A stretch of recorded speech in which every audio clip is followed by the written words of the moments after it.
बिस्मिल्लाहिर्रहमानिर्रहीम, अस्सलाम वालेकुम। मैं हूं ज़रमीना और आप देख रहे हैं ज़रमीनास किचन यूट्यूब चैनल।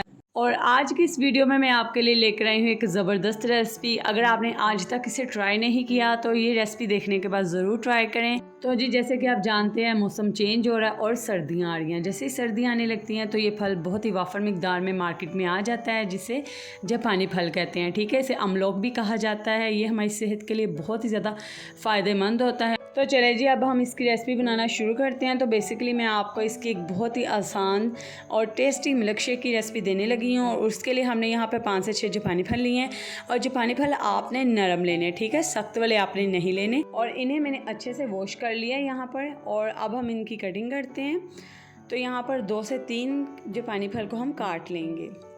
तो इस तरीके से हम काट लेंगे। और इसी दरमियान अगर आप मेरे चैनल पर नए हैं या अगर आपने अभी तक चैनल को सब्सक्राइब नहीं किया तो चैनल को सब्सक्राइब कर दीजिए, बेल आइकन को प्रेस करना मत भूलिएगा, क्योंकि इसी से मेरी हर आने वाली रेसिपी का नोटिफिकेशन आपको वक्त पर मिल सकेगा। तो चले जी, अब हम काट लेते हैं। तो ये देखें कितने नरम है, सॉफ्ट हैं, इसी तरीके से हमें चाहिए। और एक बात मैं आपको बताती चलूँ, जापानी फल यानी कि अमलोक, ये ग़िज़ाई अज्जा का बेहतरीन ज़रिया है। इसमें फ़ाइबर से ये भरपूर विटामिन ए सी इसमें शामिल होता है।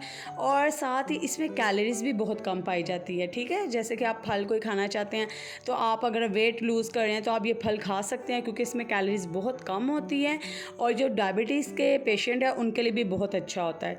और ठीक है, आप ज़रूर इस फल को इस्तेमाल कीजिए। और अक्सर लोगों को ये खाने में बहुत ज़्यादा पसंद भी होते हैं। तो मुझे कमेंट करके बताएं आप में से किस किस को जापानी फल खाना पसंद भी है। ठीक है, तो चलें अब हम इसकी कटिंग कर लेते हैं।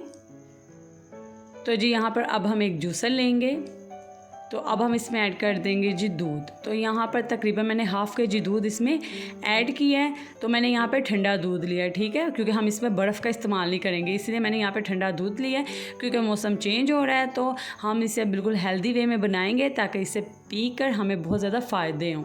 और अब हम इसमें दूध ऐड कर देंगे। तो यहाँ पर ठंडा दूध ही मैंने इस्तेमाल किया, क्योंकि हम इसमें बर्फ़ इस्तेमाल करने वाले नहीं हैं। तो यहाँ पर दूध हमने ऐड कर दिया। साथ ही हम इसमें 2 चम्मच बस चीनी के ऐड कर देंगे, क्योंकि ये खुद भी मीठा होता है। तो इसमें सिर्फ तकरीबन मैंने 2 चम्मच चीनी के ऐड किए हैं। साथ ही अब हम इसमें ऐड कर देंगे जी जो हमने 3 यहाँ पर जापानी फल काटे हैं। अब आपने इसे अच्छे से ब्लेंड कर लेना। और अच्छा जी, अगर आपने अभी तक वीडियो को लाइक नहीं किया तो वीडियो को लाइक भी लाजमी कर दें। और इस रेसिपी को ज़्यादा से ज़्यादा अपने फ्रेंड्स एंड फैमिली मेम्बर्स के साथ शेयर भी कर दीजिए। तो ये लीजिए, अल्हम्दुलिल्लाह हमारा यहाँ पर मिल्क शेक बनकर तैयार है। तो आपने क्या करना है, इसका 1 गिलास डेली बनाकर पीना है। तो जो इससे बेनिफिट्स आपको मिलेंगे ना, आप खुद भी हैरान रह जाएंगे। तो जी, अगर आपने अभी तक इसका मिल्क शेक कभी बनाकर नहीं पिया तो इस वीडियो को देखने के बाद ज़रूर बना के पिएँ, क्योंकि ये हेल्दी भी है और टेस्टी भी है। बच्चों को भी बहुत ज़्यादा पसंद आएगा।